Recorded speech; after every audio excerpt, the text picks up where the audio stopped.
Have you ever imagined being pulled out of a freezing autumn river by a hand too big to be human? That's what happened to Marian Holt, a young forest ranger who should have drowned that day. No one saw who saved her, but on the muddy riverbank was a handprint the size of a giant's, and in her pocket, a cassette tape appeared, whispering only the rhythm of a heartbeat. But the truth is even stranger. The eyes she sees in her dreams, wild, sorrowful, almost human, feel like they know her, like they remember her. All of it traces back to a secret project called Redcrest, where Marian's father worked before he vanished in 1968, in an explosion no one could explain. In this story, you'll uncover a hidden bond between a woman and a forest creature thought to be a myth, a father's love that transcends time, memory, and even species, and a final message, recorded before he disappeared. If I'm no longer myself, please believe I'm still with you, in another way.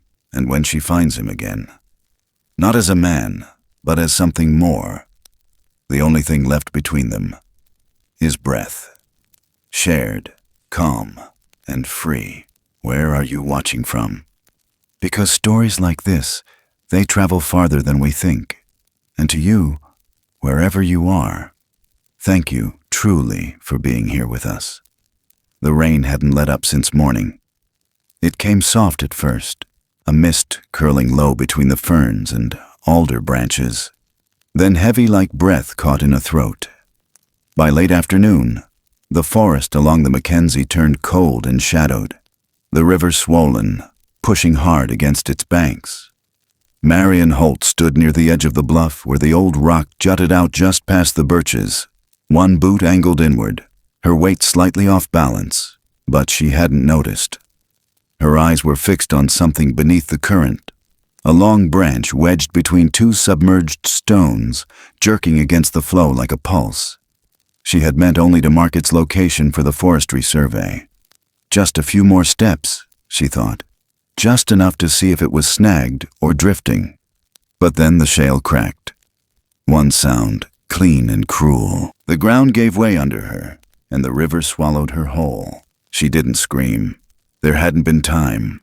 Only the blur of pine silhouettes spinning above, and the cold, deeper than memory, dragging her down. Her arms flailed once, instinct only. Then silence, then dark. When she came to, everything smelled like moss and metal and rain. Her cheek was pressed to something smooth and wet. Rock. Her back ached. Her neck felt damp. She tried to move but couldn't lift her arms. She wasn't cold anymore, not really. There was something warm beneath her head, cupping it, as if she'd been laid down gently, like a child. She blinked, vision blurred. A shape loomed just above, tall, massive, leaning close, but without menace. The thing didn't breathe heavy. It didn't grunt or shift or make a sound. It only looked at her, its head tilted slightly, and then, without touching her again, it stepped back into the trees. She blinked again. The trees were still. The air pulsed with damp quiet. Marian reached up slowly, and her fingers brushed fabric, an old jacket, too large, too worn, smelling faintly of cedar and something older. She didn't recognize it. It wasn't hers. Back at the cabin, her boots left streaks across the wood floor. Her breath came short. The fire had gone out, and she didn't bother to light it. She just sat on the edge of the cot, hands trembling, mud caking the sleeves of the jacket that still hung loose around her. Then she noticed the weight in the left pocket. Reaching in, her fingers found an object wrapped in cloth, stiff, square edges, a cassette tape. Old, the kind her father used to keep in his truck when she was little. The label had faded completely, but there was a faint indentation along the edge, like it had been gripped tight for a long time. She didn't own a player. Not anymore. The ranger station had one in the old storeroom, and she made a mental note to check. But first, she stood, shrugged off the jacket, held it up to the light. There were frayed seams at the shoulders, and a faint stitched name long rubbed out, just the tail of an H remaining. She set it aside, stepped outside for air. The rain had stopped, but the wind still carried the scent of wet bark and cold stone. The ground outside the cabin was soft and heavy. Marian paused on the porch, squinting toward the path that led down to the ravine. That's when she saw it. Just beside the steps, pressed into the mud like a memory refusing to fade. A handprint, larger than hers by far. Too human to be a bear, too deliberate to be coincidence. 5 fingers, each one clear, with wide rounded tips and calloused grooves where joints had pressed. She crouched, placed her palm beside it. The comparison was absurd. Her hand looked like a child's beside it, and yet something about it felt careful, like whoever had left it had meant for it to be seen. The next morning, Maeve Lindstrom showed up with a tin of steeped herbs and that same half-smile she always wore when she knew Marian wouldn't like the reason she came. Maeve wasn't the kind of woman to push beliefs on anyone. Widow for 20 years, vet for 30. The kind of person who'd seen more things than she ever admitted, and only spoke when it mattered. She glanced once at Marian's bruised forehead and said nothing. Just placed the herbs on the stove, then sat down like she'd been invited. "You slipped," she said, not a question. Marian nodded. "River's fierce this time of year." "It took me," Marian said, voice soft. "I blacked out." Maeve poured water into a pot, her hands steady. "You made it back?" "Something made sure I did." Maeve didn't flinch. "You saw it?" "I think I did." Marian expected laughter, or at least skepticism. But Maeve just leaned back, eyes on the window. Rain clung in streaks against the glass. "I've seen it too," Maeve said finally. "Back in '67, or maybe '68, a storm rolled in same way as this one. A hiker got lost up near Tamalech. When they found him, he kept saying he'd been followed. Protected even. Said something walked behind him all night but never got too close. Said it waited until he found the trail again, then vanished." Marian said nothing. She didn't need to. The silence between them was full of breath and memory. Maeve added the herbs to the boiling water. "Most folks don't believe. Maybe they're right not to. Easier that way." "That handprint outside," Marian said. "It's real." "I know," Maeve replied. Later that night, after Maeve had gone and the rain settled into mist, Marian sat by the fire with the cassette in her hand. She had found a battery-powered player in the storage cabinet beneath the old maps. Dusty, barely working. But the wheels still turned. She pressed play. At first, nothing but static. A soft hum. Then a low pulse, faint, like the whisper of ocean waves in a dream. No voices, no music. Just that slow, rhythmic sound, like breathing. She closed her eyes. It matched her own breath. In, out, in, out. A strange calm settled over her chest. Each time her breath hitched, the sound seemed to adjust, as if following her, or guiding her. Her heart slowed, her hands unclenched. She listened for a long time, not to the content, but to the silence wrapped around it. Outside, the forest stilled. The clouds drifted apart, revealing the pale shimmer of a gibbous moon. Pine needles sparkled with leftover rain. Somewhere near the tree line, something moved, not in a rush, not clumsy or panicked. Just a shift, tall and deliberate, like a shadow choosing to exist for only a moment. Marian stood slowly and crossed to the window. Fog clung low across the clearing, but she saw it. A shape, upright. Not hulking, not monstrous, but still massive. It stood beneath the edge of a drooping fir, half silhouetted against the moonlight, face barely visible, but visible enough. A face that wasn't beastly. Not ape, not bear. The features were too still, too human. Heavy brow, eyes reflecting amber. A mouth not curled into a snarl, but calm. Thoughtful. a beard that blended into the fur around its jaw, giving it the look of an old man who had lived far from the world for too long. It didn't move closer. It didn't need to. Marian didn't feel fear. She felt watched, but not in a way that unsettled. More like being noticed by something that had watched many things before her and would watch many things after. A silent guardian, maybe. Or maybe just something lonely. Then the shape shifted, slowly, and disappeared back into the trees. The tape kept spinning in the player. A low pulse still echoed beneath the crackle, and Marian stood there, unmoving, listening not just with her ears, but with something older inside her. Something that hadn't been awake in a long, long time. The sound of the forest never quite returned to what it had been. Not that night.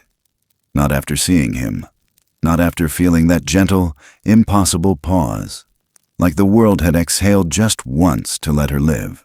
Outside the cabin, the handprint was still there. But by morning, it would wash away. The rain would come again, and the forest would pretend it never happened. Only the jacket would remain. And the cassette. And the feeling, deep in Marian's ribs, that something enormous had reached down through storm and stone. Not to harm, not to hunt, but simply to lift her head out of the cold and carry her home. And somewhere beneath the trees, something waited. Not to be discovered, but to be heard. Not to speak, but to listen. The wind had a different weight when it came over Santiam Pass in early winter. Not just cold, but sharp, like something thin and invisible was dragging claws across the ridgeline and whispering beneath the boards of old ranger cabins that no one had checked in months. Marian heard it before she saw the snow. The gusts shoved low branches against the roof, made the stovepipe moan. Then came the silence. Not peace, but that heavy stillness just before the sky turns white. She moved to the window without thinking, mug half full, tea long gone cold. Her breath caught. Beyond the tree line, the ridge was already disappearing. Snow, not soft, but thick and wind-blown, came down at a slant. Within minutes, the trail would vanish. The riverbank below would be slicked over. And whatever had walked the woods last night, whatever had watched her from the firs, would move in cover now. Maeve had arrived earlier that morning with a bag of dried leaves and roots, tucked into a jar like it was pie filling, and the kind of expression that didn't leave room for argument. She stayed, without asking. Said the storm was turning fast. Marian didn't argue either. By afternoon, the two women had filled the stove with pine wood, hung quilts along the walls, and boiled water enough to fog the windows. The wind screamed against the eaves like something denied entry. It wasn't just weather. It was presence. The kind that made people speak quieter, not from fear, but respect. Marian could feel it down to her ribs, the way a hunted animal might sense a predator that isn't hunting them, but could. She didn't say a word. Later, just after dark, when the oil lamp was the only source of light and both women sat near it like moths drawn to warmth, the sound came. Not a knock, not a howl. Steps, slow, heavy, each one spaced deliberately, circling, not charging, not pacing, just moving around the cabin in careful loops. Maeve froze with the stitching still in her lap. Marian didn't move either, but her hand drifted toward the window. No flashlight, no voice, just snow. And beyond it, the sound of mass shifting against packed earth, too heavy to be elk, too slow to be bear. The wall behind them groaned softly, as if a weight leaned against it, blocking the wind, maybe, or bracing it from the storm. For a moment, it felt like the cabin wasn't resisting the blizzard alone. In the window glass, frost started to creep inwards. Thin veins first, then heavier, until the pane clouded in white. Marian leaned closer. Then she saw it, just above the frost line. A mark. Her breath stilled. The faint outline of a hand, pressed from the outside, larger than any human's, with thick rounded tips and creases that matched none of the gloves she'd seen in her life. The print lingered for only seconds before frost swallowed it. But she'd seen enough. She reached out and laid her palm on the inside of the glass, aligned with where the hand had been. Her fingers barely reached past the center. A deep quiet settled in her chest. Not fear, not awe. Something quieter, like being recognized. Maeve didn't ask. She just kept stitching. The silence between them was full of memory. When the cabin warmed again and the wind dipped, Marian stepped to the back shelf where the cassette still lay. The old player clicked when she hit play, like a sigh from the past waking again. The same low hum filled the space. At first, just static. Then that soft rhythmic pulse, like a slowed heartbeat, or breath through snow. She sat cross-legged, eyes closed, the sound curling around her. With every inhale she took, the pulse seemed to adjust. Slower, calmer, as if some tether, invisible and vast, stretched between her chest and something just beyond the tree line. A connection, not artificial, not imagined. It felt lived in, like muscle memory she didn't know she had. She pressed stop and turned to Maeve. "It calms me," she said. Maeve nodded. "It should. Your father made those tapes." Marian blinked. "What?" Maeve exhaled like she'd known this moment would come, just not when. "The research site near Redcrest, late 60s. He was part of it. Not just fire patrol. They were studying something about the way animals and people react to rhythm, to breath, to bioelectric fields. Calming responses. Not hypnosis, not control, just resonance. That's not on any record." Maeve shrugged. "Doesn't mean it didn't happen." Marian stood, crossed to the stove, needed her hands to move. "So what? My dad made tapes for, what? Bigfoot?" Maeve didn't smile. "They weren't meant for Bigfoot. They were meant for anyone who needed help calming down. But your father, he believed there was something out there worth listening to. Something that listened back." A gust slammed against the roof, as if to punctuate her words. Later that night, Marian was checking the rear wall, the one that had groaned when the presence leaned in. The old boards didn't look damaged, but when she pulled back the rug, she noticed the seam. One plank not nailed flush. She fetched a screwdriver and pried it up. Beneath, insulation long gone, and resting in the cold dirt. Something odd. A box made of thin wood and wrapped in wax cloth. She lifted it gently. Inside, wires, a needle dial, bits of copper, and a coil of iron. It wasn't a bomb. It wasn't modern. It was analog, homemade. Something between a heart rate monitor and an EM reader. Crude, built by hand, and next to it, a strip of paper with scrawled notes, familiar handwriting, her father's. But the words weren't technical. They were gentle. "Sink to breath. Respond only. Never command. Always listen." Marian folded the paper. For a moment, she couldn't speak. The silence returned like a wave, not crushing, but complete. Somewhere in her bones, something remembered the rhythm. She didn't sleep long that night. The wind kept her half alert, but the sound, the memory of it, kept her grounded. And sometime just before dawn, the cabin creaked again. Not from snow, but from weight. A soft sound, like someone standing just outside, listening. Not waiting for an invitation, not threatening, just making sure they were still there. She didn't open the door. Didn't need to. There are some presences that only come when invited, and others that come only to keep you warm. Outside, the snow kept falling. The trail would vanish by morning. But Marian knew something else had already started to open. Not a door, not a memory. Something older. And somewhere out there, in the dark curve of the forest, something was breathing with her. Under the last patch of melting snow, the path revealed itself in pieces, like a buried memory rising slow through thawing ground. Marian spotted the edge of it first, a curved line of concrete half swallowed by pine roots and moss. jagged with time, forgotten by nearly everyone. She and Maeve had been hiking down from the upper ridge where the boulders broke the wind, both of them quiet, the air still holding the weight of what had pressed against the cabin walls during the storm. They hadn't spoken much on the climb, just followed the shifts in terrain and silence, until the thaw revealed what the forest had kept hidden. It wasn't a road anymore. It had been decades since anyone drove this way, if they ever had.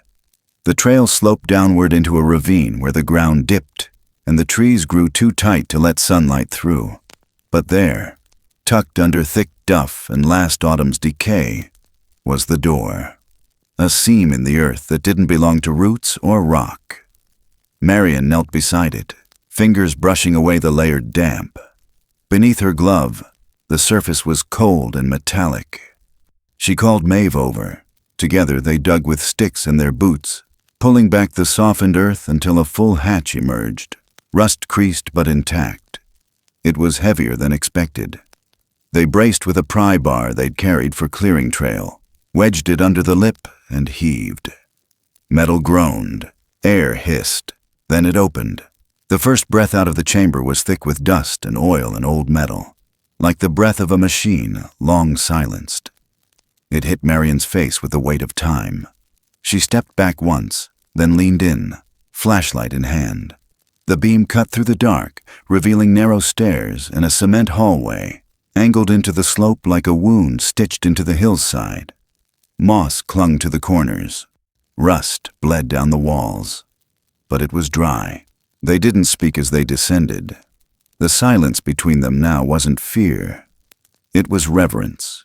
They passed through a narrow tunnel that opened into a room shaped like a horseshoe, low ceiling, lined with desks and scattered equipment half covered in mildew-stained canvas. Dust rose in soft clouds with each step. Wires dangled from exposed conduits. On the far wall, above an old drafting table, a tarnished plaque caught the light. Redcrest, Behavioral Bioelectric Study. Marian stood still, flashlight steady. Maeve exhaled behind her. "They never took it down," Marian whispered. The name echoed in her memory like something from a bedtime story she'd once tried to forget. Redcrest. It had always sounded like fiction. Her father had spoken the name once, maybe twice, during long silences at the dinner table. The kind of silences that always followed the phrase, "I'll explain when you're older." But he never did. The flashlight beam landed on a file cabinet, drawers bent from water warping the metal. Marian pulled one open with effort. Paper had fused into brittle bricks, most of it unreadable. But there on the desk was a notebook, its leather cover cracked but intact. She opened it. Inside were pages filled with handwritten lines. Her father's writing, slanted, precise. Notations about breath patterns, pulse tracking, terms she recognized from her own ranger training. Vagal response, nervous system modulation, but used in strange combinations. Reflexive resonance, bidirectional calm, auditory entrainment without cognitive override. It wasn't about hypnosis. It was about synchronization, not making something obey, just teaching it to slow down with you. She flipped deeper into the book. There were sketches, not of machines, but postures, seated positions, instructions for breath pacing. On one page, two figures were drawn facing one another. One human, one distinctly larger, with thick shoulders and long arms, not monstrous, just different. Between them, a device with a coil and a needle. Marian's hand trembled as she reached the back of the book. Folded between the last pages was a photograph, black and white, faded but clear. Her father stood in frame, younger, his face drawn but calm. Beside him, a being, at least 8 feet tall, covered in dark fur, standing upright. The two of them weren't looking at the camera. They were both looking down at the device between them. Wires draped from their fingers. The large being had one hand resting on a dial. Its face, even in monochrome, was unmistakable. It wasn't an animal. It wasn't a man. It was something in between. A human-like wild man face, broad nose, amber eyes, short beard blending into the facial fur. Eyes looking not with confusion, but with focus, with choice. The moment struck Marian with a force she hadn't expected. Her knees gave slightly, and she sat on the edge of the desk. The photo fell to her lap. Maeve approached quietly, looked down at it, and said nothing. In the far corner of the room, covered in a mildew-stained tarp, sat something with cables protruding from its side. Marian stood, crossed to it, and pulled the cloth away.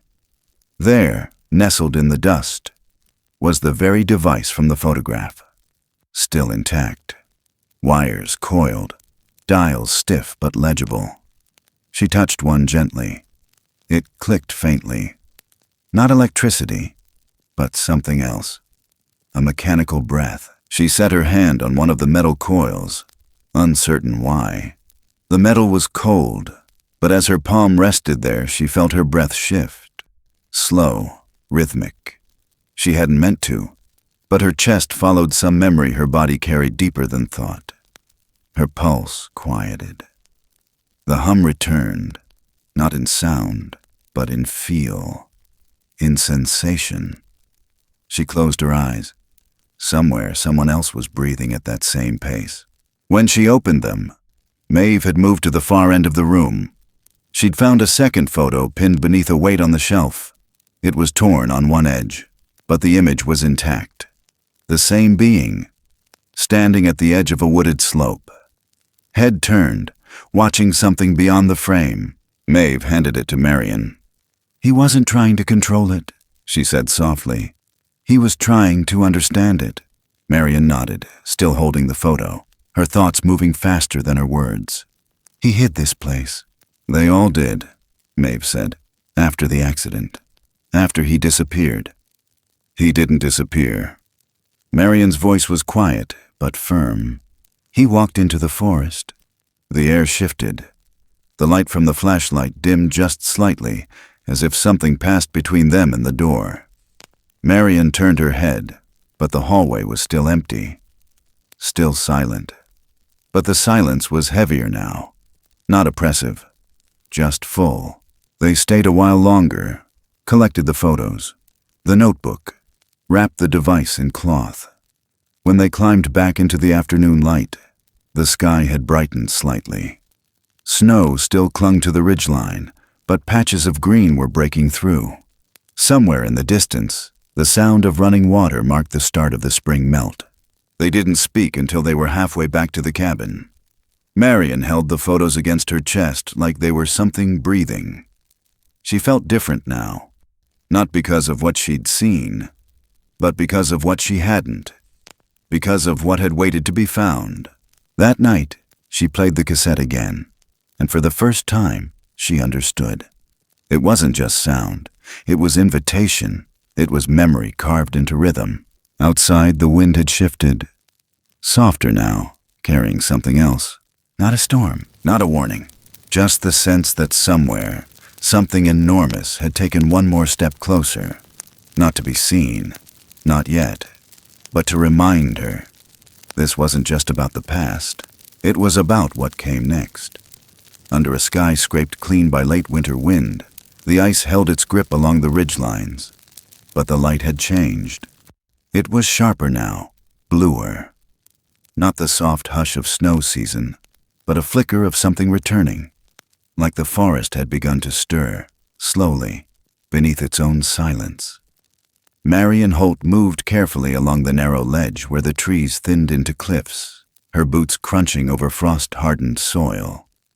Behind her, the wind rushed along the spine of the Santiam Divide, low and constant, like the mountain humming to itself. The weight of the notebook in her pack felt heavier than it should have.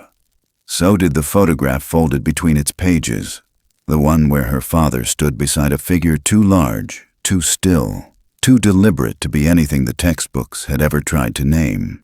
She'd left Maeve back at the cabin.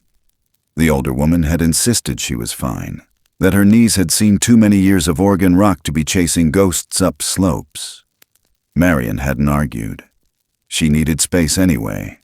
Needed to see it for herself, not in grainy photos or muffled memory, but real.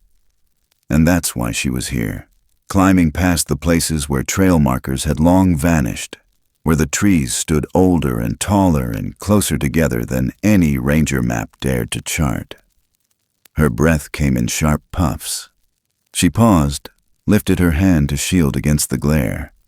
And then she saw him. He didn't move. Didn't lurch or dart or shrink back like some startled animal. He simply stood, upright, across the ridge. 20, maybe 30 feet away. There was no mistaking him now. The slope was open. No branches to obscure the view.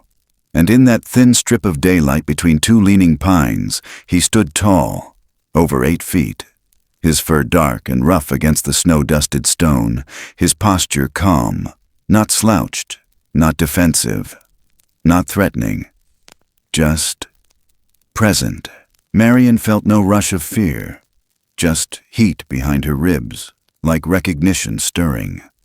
The wind caught her hair, and she barely blinked. The figure tilted his head slightly, as if acknowledging. In his hands, held loosely, was a weathered piece of paper, creased and torn at the edges. He knelt, one deliberate motion, and placed it against a small outcropping of stone. Just leaned it there, careful. Then he looked back at her. Not long, just enough. And then, with a movement almost quiet as breath, he turned and slipped behind the firs. She didn't call out, didn't chase. She crossed the ridge, knees shaking now in a way they hadn't while climbing. She reached the stone and crouched low. The photo was damp at the corners but intact. Her father again. A different angle. His face caught mid-smile. The wild man beside him. Not snarling, not towering over, but angled slightly toward him, like listening. Marian ran her fingers along the edge. It felt like touching a heartbeat. By the time she returned to the cabin, dusk was curling at the edges of the trees. Maeve was by the stove, stirring something that smelled like sage and broth. She turned when Marian entered, didn't ask anything. Marian sat, photo still in hand, her gloves damp with melted frost. "I saw him," she said softly. Maeve nodded once. "You were supposed to." Marian stared into the fire. "He left something for me. Another photo." Maeve's voice was steady. "He remembers." Marian turned her head. "How do you know?" Maeve sat beside her. "Because I saw your father after the explosion. Not long after. I never told anyone. They all assumed he died when the lab went up. I let them. But I saw him. Clothes torn, hands shaking, snow in his beard. He didn't speak. Just looked at me, nodded once, and kept walking. Into the woods. Like he knew where he was going. Like he was walking away from everything we'd written down and toward something older." Marian's hands tightened around the photo. "Why didn't you tell me before?" "Because it wasn't time," Maeve said gently. "You needed to find your own way into the story. If I'd given you the answers, you would have stopped looking." Silence folded between them again. But it wasn't cold. Later that night, Marian returned to the place on the ridge, this time with a lantern in her hand, its glow soft and gold against the frost. She stood before the same outcrop where the photo had been placed, and for a while, just listened. The wind had died down. The forest pressed close. But there was something else too. Marks along the stone, faded and smoothed, as if large hands had been set here many times before. She ran her palm along one. It wasn't deep, wasn't carved, just the trace of pressure, repetition. She pressed her hand into the same place, her skin smaller, thinner, dwarfed by the shape it mirrored. The rock was warm. She didn't know how long she stood there. Time stretched different in places like that. But when she finally stepped back, her breath caught. Across the small clearing, he was there again. Not hidden, not waiting, just watching. He didn't move forward, didn't reach out, but he stepped aside, a single step to the left, slow and deliberate. And he lowered his arm, the way someone might gesture to offer a space at a table, or beside a fire, or in a memory. Marian didn't step into it. Not yet, but she understood. He remembered the man who'd stood there before her, and he was offering her the same place. The moon rose thin and white behind the trees, casting long silver bars across the snow. The forest didn't breathe. It held its breath with her, and somewhere, between heartbeat and silence, she felt it. Not invitation, not demand, just recognition. When she returned to the cabin, Maeve was already asleep. Marian sat beside the fireplace and pulled the 2 photos from her pack. She laid them side by side, her father's face, the figure beside him. Then the second photo, the one from today. The same pose, the same quiet understanding. But this time it was meant for her. Outside, the night deepened. Cold sank into the seams of the roof. But inside, Marian sat still, listening. The cassette tape had long since stopped playing, but she could still feel its rhythm in her chest. And beyond the cabin walls, beneath the trees and wind and memory, something massive stood waiting. Not impatient, not watching, just remembering. Spring broke in silence before it broke in green. Along the edges of the Mackenzie, where the water once froze in stillness, it now pushed with restless motion. No longer the careful trickle of melt, but a full-throated churn. The river had found its voice again, loud and alive. Marian stood on a bluff just above its bend, her boots soaked, mud clinging halfway up her calves, her breath fogging in the air as she squinted down at the narrow channel that snaked between the rocks. The snow was gone, mostly. Only a few stubborn patches clung to the northern side of stones, as if trying to hold winter in place just a little longer. But the trees had already shifted. Buds pressed out along the alder branches. Ferns uncurled. The forest was remembering how to move again. She was following signs, not trailblazes, not claw marks or prints in mud, but something quieter, smaller than the storm, older than the photographs. A pattern. Bits of bark peeled just enough from the trunks, in a line too straight for wind.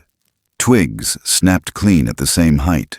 Moss pushed aside in thumb-wide marks. She followed them like a child reading a story by candlelight, unsure of where the next sentence would lead, but trusting the rhythm. Her shoulders ached. Her pack felt heavier than it should. But she kept going. The path bent near the rise of a low hill, and as she climbed over the last cluster of stones, her breath caught. There it was, a low opening carved into the rock face. Not a cave exactly, more like a mouth held open by memory and patience. Inside, shadows pooled thick and steady, but the light behind her reached just far enough to touch the back wall. She ducked in. It smelled of earth and rain and something else, something old and warm and faintly animal, but not unclean. A shelter, the kind that had been used before and would be again. Her eyes adjusted slowly. On the walls, faint scratches, not letters, not symbols, but lines, curved, repeating, some deeper than others. She moved closer and traced one with her fingers. It had the shape of 2 figures, etched crudely, one small, one large, side by side, arms nearly touching. It wasn't a warning or a claim. It was a record. A memory left behind not in ink or fire, but in motion, in stone. She stood there for a while, letting her breath steady, listening to the quiet press of the earth around her. When she stepped back into the daylight, it felt brighter than before. Not harsh, just clearer, as if the forest had taken a deep breath and exhaled her name. Her gaze drifted upward toward the bluff just across the stream, and that's when she saw it. A jacket, hung neatly across a jagged branch jutting from a cedar trunk. Not tossed, not tangled, placed with care. The same jacket she'd worn the day the river pulled her under and left her on the rocks with no memory of how she'd been saved. She crossed slowly, boots sliding over slick roots, her heart beating harder with every step. The jacket was clean, damp at the edges from last night's mist, but folded just enough that it hadn't touched the ground. She reached up and took it down. It still smelled faintly like cedar smoke and river stone. There was something in the pocket. Not the cassette this time. Just a single pine needle, wrapped in a piece of soft gray hair. She didn't know why, but her throat tightened. It felt like a note passed between hands that didn't use words. Thank you. Or maybe, I remember. She pressed the jacket against her chest and stood in silence until the breeze shifted. That's when she heard it. Not a growl, not a howl, not anything from a wolf or coyote or bear. It was shaped like her name, but broken, dragged across thick vocal cords not made for speech. Ma! Then nothing, just breath, strained and uneven. She turned. He was there, just past the clearing, half shielded by the bend of a tree trunk. His chest rose and fell heavy, not from aggression but effort. His mouth opened once more, but no word came, just sound. A memory trying to become language. Not to command, not to beg, just to connect. Her feet moved before her thoughts did. She crossed the clearing slowly, never breaking his gaze. His eyes didn't flinch. They held hers, deep amber, flecked with light. He didn't retreat. She could see him fully now, his shoulders tense but not raised. One hand pressed against his side, fingers curled inward. His fur was matted near the shoulder, darker in patches, and then she saw the scar. It crossed his upper arm in a long warped stretch of skin, pale gray, raised and twisted like the edge of old paper burned at the corner. Not fresh, but not forgotten. She stepped forward again. Her voice didn't work. She didn't need it. She lifted her hand, slowly, palm open, and reached toward his shoulder. He didn't move. Her fingers touched the scar, just lightly. She felt the heat of him beneath it. It matched the stories. The accident at Redcrest, the one her father never came back from, the one no one ever fully explained. He'd been there. He hadn't just escaped. He'd survived, and someone had saved him. She looked up. He was watching her, not with confusion, but stillness, as if waiting to see what she would do now that she knew. She didn't pull her hand away. She nodded once, her throat thick, and still he didn't step back. No threat, no retreat, just a pause, a kind of peace. She didn't ask how long he'd been watching. She didn't ask if he remembered the cassette or the handprint or the coat. She didn't need to, because in that moment, standing so close she could hear the shift of his breath, she knew none of this had been chance. He had chosen her, and now she was choosing him, not as a mystery, but as memory. The river behind them kept moving. Somewhere a bird called out and was answered, and far down the slope, the wind rustled a patch of ferns in the same rhythm Marian had once heard from a tape no one else believed was worth listening to. She didn't know what came next, but she didn't step back, and he didn't disappear. Under the first warm rain of May, the air smelled like copper and moss and smoke long since buried. Marian stood beneath the porch awning of the cabin, the old boards damp beneath her bare feet, her hands trembling around a soft gray cloth. Inside it, folded with care, was the last cassette. The tape was old, older than any she'd found in the Redcrest site, older than the one she'd first played that strange night in the cold, older than her own understanding of who her father had been before she ever knew what it meant to lose him. Maeve had brought it wrapped in that same cloth, along with a small cloth bracelet, woven from something that wasn't quite fabric and wasn't quite hair. It smelled faintly like pine needles, like soil that had been disturbed and then smoothed again by something with hands that remembered. Maeve hadn't said anything when she handed it to her, just pressed it into Marian's hands and walked back toward the edge of the woods, slow and tired but lighter, somehow, like something she'd carried for years had been passed along, and now she could stand up straighter beneath the sky. Marian sat at the old desk near the window. The cassette player clicked once, then again. And then the tape began. At first it was just the same low hum, that soft rhythm that had pulsed through all the others. A kind of slow heartbeat with no origin, no end. But this one wasn't just rhythm. There was a voice this time. Rough, uneven, and failing, but familiar. Her father's voice. Not strong like she remembered from her childhood. Not steady like in the old Ranger dispatch tapes he'd recorded. But tired. Bare. The words came through in pieces. If one day you find this, a pause. If you see me and I don't look like myself, if I don't speak, if I don't run, I need you to know. I stayed. The tape hissed gently, like the wind outside brushing the sill. I stayed because I couldn't let them have him. Another breath, caught. He wasn't a subject. He wasn't a thing. He learned. He watched. He trusted me. And they were going to... They wanted to make him less than that. I couldn't let them. So I opened the door, and I walked out with him. I knew it meant losing everything. My records, my name, you. The voice cracked there, and Marian closed her eyes, her jaw tightening. But I hoped that if you ever heard this, you'd know it wasn't abandonment. It was the only way to be honest. I had to stop being something they could use. I had to become something else. Maybe just gone. Another silence. If you've met him, if he's still out there, and if he's still watching, then he remembers. He always remembers. The voice faded there, but the tape didn't stop. The pulse continued. Slower now. Almost like breath. Marian sat frozen, her fingers clenched around the edges of the desk, until the tape clicked softly again. Behind her, the bracelet lay on the table, woven tight, unraveled at the edges, the kind of thing you'd tie to a wrist and never take off unless someone did it for you. That evening she found herself walking without knowing why. Not toward anything in particular, but away from the cabin, through the wet trees, through the grass bent low from rain, toward the place where the ridgeline dipped into the hollow where the wild things always moved quieter than the wind.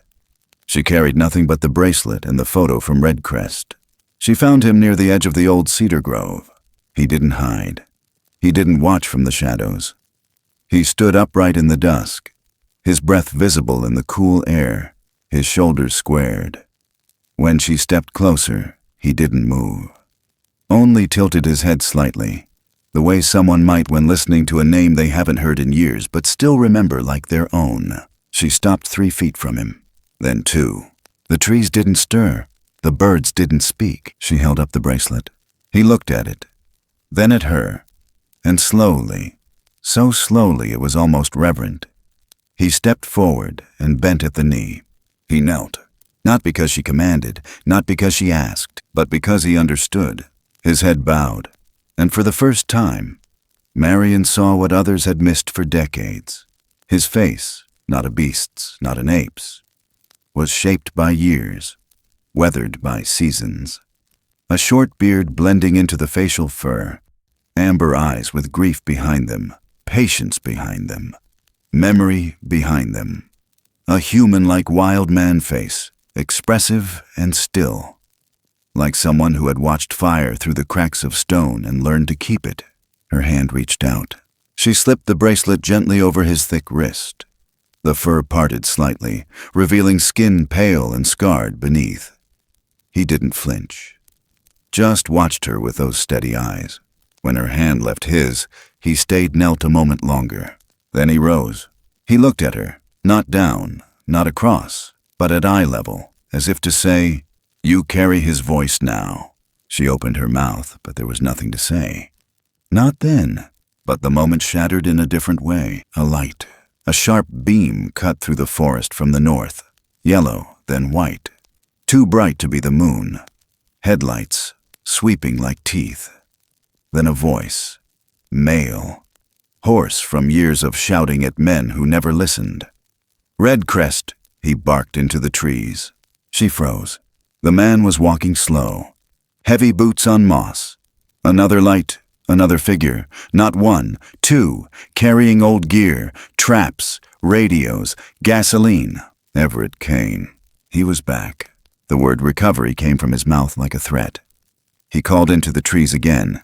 This one's a legacy subject, non-registered, asset B2. I want it sedated. She turned fast. The wild man hadn't moved. He looked at her once more. She whispered, "Go." But he didn't. He stood behind her as if the years had taught him nothing about running. Then came the hounds. Then came the metal clatter of traps being set. She ran. Maeve met her halfway down the ridge, already lighting the oil can beneath the old generator house. Flames licked high, turning orange against the canopy. The mountain hissed as smoke rose. Maeve looked at her once, grim and certain. "Go," she said. "I'll buy you time." The fire caught fast. Behind them, the forest glowed gold, and in that light, Kane stood at the far edge of the clearing, gun in hand, voice dry. "You were born after it all burned. Your name's not even on the right birth logs." He made sure of it. Marian didn't answer. She looked past him, to the trees, to the figure waiting there, just beyond the reach of firelight. Gunfire cracked once, sharp and close. But the shot didn't land. A large arm came down in front of her, not in violence, not in fear. Just a barrier, a shelter. He stood over her like a wall. And behind them, the Mackenzie whispered steady and old and deep, swallowing the noise, swallowing the chase, swallowing every name Redcrest ever carved into its files and forgot. And in the breath between fire and silence, the story didn't end. It braced itself for what had always waited just beyond the next heartbeat. Under the black mouth of the mountain sky, the forest was no longer still. Every pine needle whispered a warning. The storm wasn't weather. It was men, and they came fast. Lights bobbed through the trees like hungry eyes, flashing through underbrush and splashing against bark. The old dogs barked with foam at their jaws, straining against their chains as steel traps clanged and snapped behind them. Somewhere up the Santiam Ridge, boots hit the trail hard and wide, pounding the ground that once held nothing but quiet. Kane's men hadn't come to search. They came to claim. Marian ran with her hand clutched tight around the old bracelet, lungs tearing raw from the cold. Maeve was just ahead of her, flashlight swinging low, her scarf yanked over her mouth. Neither of them spoke. Words had no use now. Behind them, shadows chased, and not all of them came from trees. There was a roar in the wind, the kind that didn't come from weather or animal, but from something bigger, something wounded and unwilling to flee. Marian knew he was near. She could feel it, the way her pulse aligned to something just behind her shoulder, the way her feet moved in tandem with a rhythm too old to be hers. The trail turned narrow near the switchback, a blind curve hugged by rock, and that's where the trap lay waiting. It snapped with a sound like a bone breaking, but not hers. The blur of motion came faster than thought. His hand, massive and dark, intercepting the line, catching the spring just before her foot touched the wire. The metal tore deep into his thigh. Marian turned, screaming, reaching, but he didn't make a sound.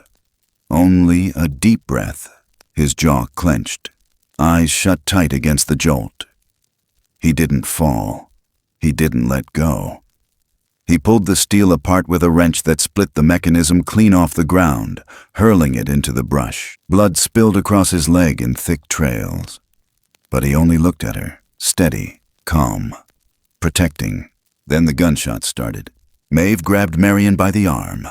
"Move!" she said, voice hoarse. The three of them cut east, down into the older part of the woods where the cedars grew massive and the ground softened with moss. Dogs howled in the distance. Voices shouted names. "Kane! Redcrest! Move in!" But the trees swallowed most of it. The farther they ran, the quieter it got, as if the forest itself had grown weary of being chased and finally decided to help. At the bottom of the ravine, the old generator shed still stood, barely held upright by rusted beams and forgotten bolts. Oil drums lined its back wall, remnants of some long-abandoned backup plan. Maeve broke off, her face lit by firelight as she poured lantern oil across the metal base. Marian shook her head. "We can keep going. There's time." "There's no time," Maeve said. "Not for all of us. I know what I'm doing." "You'll die here," Marian whispered, the wind knotting her hair across her face. Maeve smiled, just enough. "I was never supposed to live past Redcrest. This just makes sense of it." Marian's voice cracked. "You don't have to prove anything." "I'm not," Maeve said, striking the match. "I'm protecting what matters." The fire caught like it had been waiting. A wall of orange and gold lifted into the night, and the dogs stopped barking. The forest glowed, and Marian ran. She ran with tears on her cheeks and fire behind her. She ran because there was nothing else left to do. She didn't look back. The figure stayed with her, bleeding, silent, fast. Up the ridge, over the frozen creek, past the deer blind left by hunters who hadn't returned in years. They stopped only when the old footbridge came into view, swaying between two cliffs like a thread pulled too tight. Marian slowed, gasping. The river below sounded furious, crashing against rocks with a voice too loud for its size. On the other side stood Everett Kane. Not surprised, not out of breath, just waiting. The light from the fire still flickered behind his eyes. His voice was calm. "You know he doesn't belong to you." Marian didn't answer. Kane tilted his head. "You weren't supposed to be born. Not really. Daniel changed the files, tampered with logs, hid you so no one could connect the dots. But here you are, standing in front of a thing we were supposed to control." "He's not a thing," Marian said quietly. "He's a liability. He's a memory," she said. "One you can't bury." Kane lifted the rifle. "Step aside." But before he could pull the trigger, the bridge shifted. Not from weight, from breath. The wild man stepped forward. Not running, not charging, just standing tall behind her, his hand on her shoulder like a roof built from flesh and vow. Marian didn't flinch. She reached back and gripped his wrist. Kane's finger moved. The shot cracked, but it went wide. He never got a second, because the forest moved, not just the figure behind her, but the air, the wind, the ground. Something shifted, something ancient. The sound of the river climbed into roar, and Kane's flashlight blinked once, then died. He backed away, stumbled, vanished into the trees. Marian stood still, her breath shallow, her ears ringing from the gunshot, her boots soaked through. Beside her, he exhaled hard, the blood still dark against his leg. But his hand was steady, and his eyes held hers with a softness no bullet could erase. She turned. They crossed the bridge together, and somewhere behind them, the forest sighed, and the fire began to fade. The first light of summer came quiet. No trumpets, no grand arrival, just a slow warming of the soil, a hush in the wind, and grass that pushed through blackened roots without asking permission. The river, always the first to forget violence, moved smooth again, no longer snarling around boulders, no longer dragging down branches or secrets. Marian stood barefoot on the back step of the cabin, what was left of it anyway, and watched the current shimmer against the early sun. Dew clung to the grass.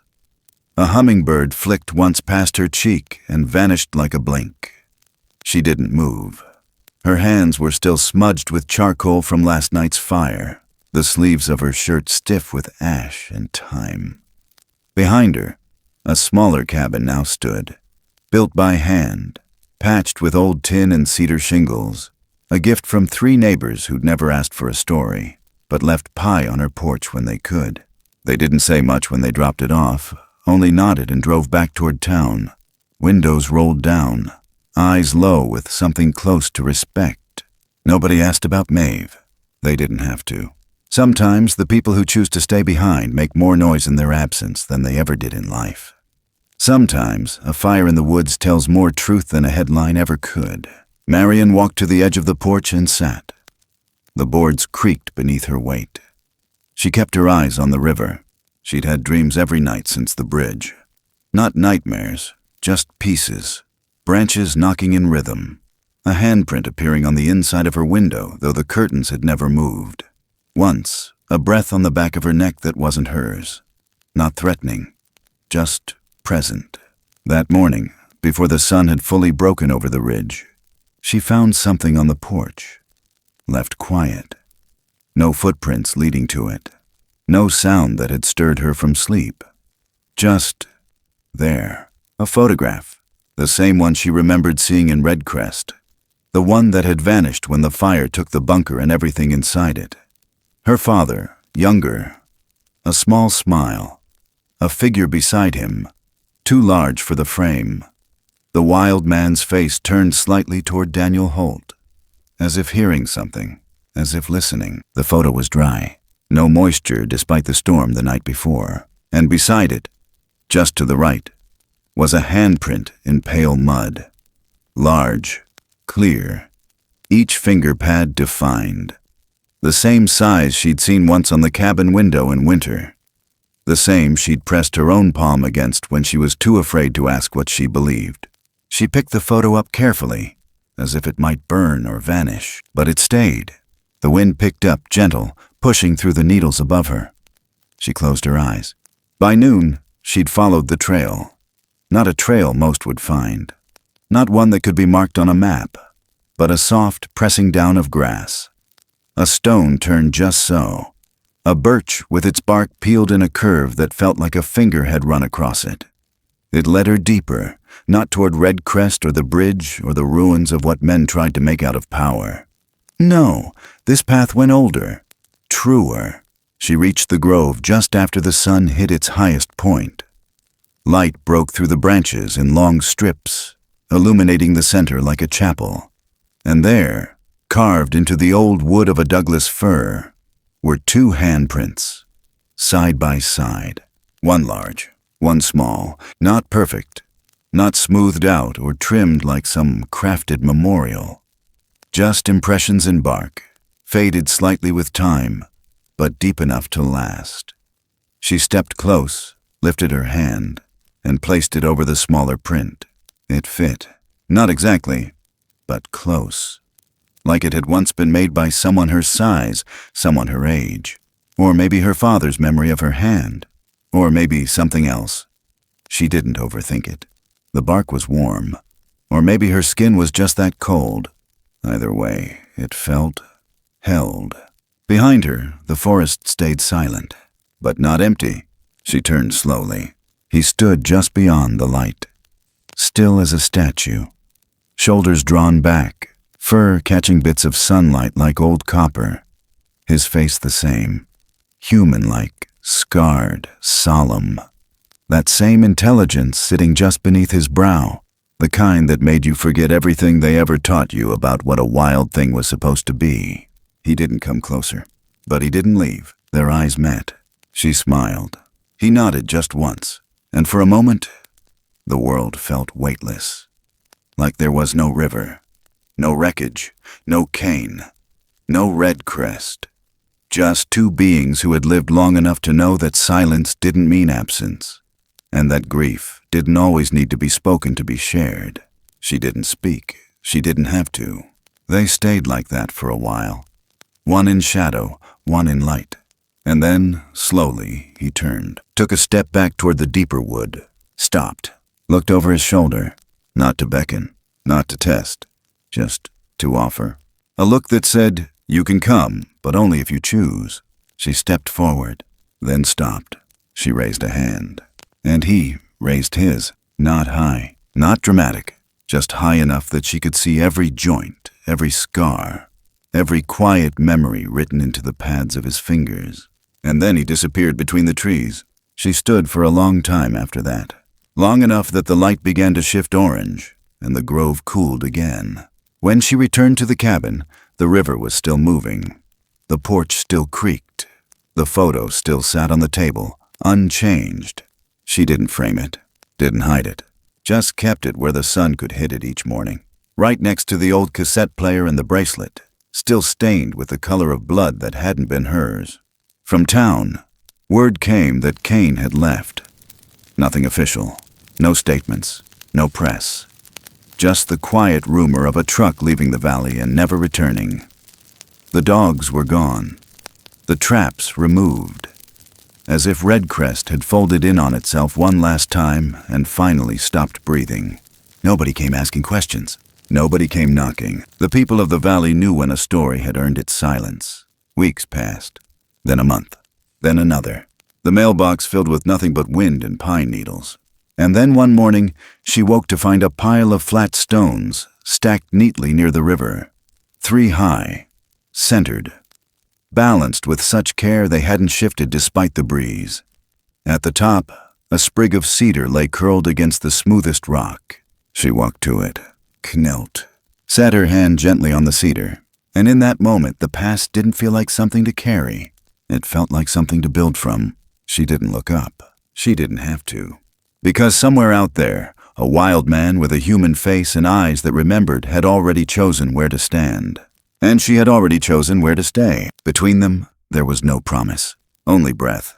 And that would always be enough. Some stories aren't meant to be shouted, they're meant to be listened to. Not because they hold grand declarations or loud, sweeping truths, but because they carry something gentler, older, a kind of quiet that reaches through the noise and touches something we almost forgot we still had. There are places in this world, hidden, weathered, waiting, where the forest remembers every footstep and the wind carries names no one speaks aloud.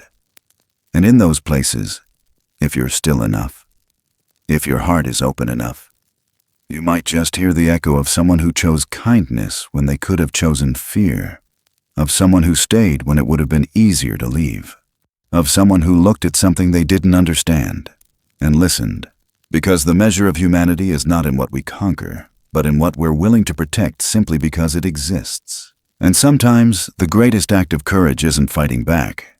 It's stepping aside. It's offering peace when no one demanded it. It's seeing another living being, not as a threat or a subject or a trophy, but as a mirror, a rhythm, a breath. Somewhere between fear and understanding lives a narrow place. It's where legends are born, yes, but more importantly, it's where compassion lives. The kind that doesn't need proof or reward. The kind that remembers. And maybe, in a world that's been taught to keep moving, there's something sacred in stillness. In watching without taking, in loving without owning, in hearing without needing to speak back. Because not every mystery needs solving, not every silence needs to be filled, and not every being that walks this earth wants to be known. Some just want to be respected. If you felt something tonight, a warmth you can't quite name, a pull toward gentleness, a memory of someone who once stood beside you without asking for anything in return, then maybe that's the story doing what it came here to do. Thank you for walking with it, for listening, for holding space in your heart for what we do not always understand. If this story meant something to you, I'd love to know what stayed with you the most. Leave a comment below. Your thoughts matter more than you think. And if you'd like to be here when the next story arrives, go ahead and subscribe. There's always more to share. And somewhere out there, another breath is waiting to be heard. Until then, take care of each other and keep listening.